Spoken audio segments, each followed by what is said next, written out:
Hello दोस्तों, स्वागत है आपका हमारे यूट्यूब चैनल में। आज हम पढ़ने वाले हैं न्यूटन की गति के नियम। न्यूटन की गति का पहला नियम है जड़त्व का नियम। जड़त्व किसी वस्तु का वह गुण जिसके कारण वह वस्तु अपनी विराम की अवस्था गति की अवस्था में होने वाले परिवर्तन का विरोध करती है। जड़त्व का नियम दो प्रकार का होता है, विराम का जड़त्व और गति का जड़त्व। विराम का जड़त्व, यदि कोई वस्तु रुकी हुई है तो रुकी हुई रहेगी जब तक कि उस पर बाह्य बल न लगाया जाए।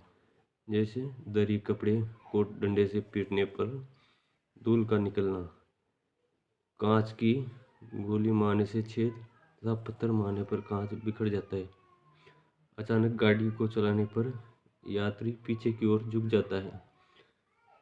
पेड़ हिलाने पर फल का नीचे गिरना, गिलास पे रखी सिक्के का गिलास में गिरना। जड़त्व का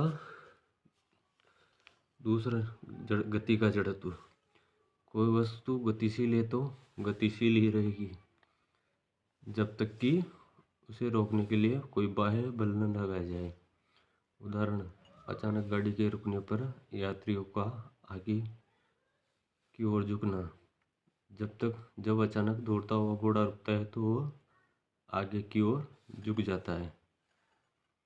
कम द्रव्यमान वाली वस्तु कम जड़त्व उत्पन्न करती है तथा ज़्यादा द्रव्यमान वाली वस्तु ज़्यादा जड़त्व उत्पन्न करती है। गति का सेकंड लॉ, इसको संवेग का नियम भी कहते हैं।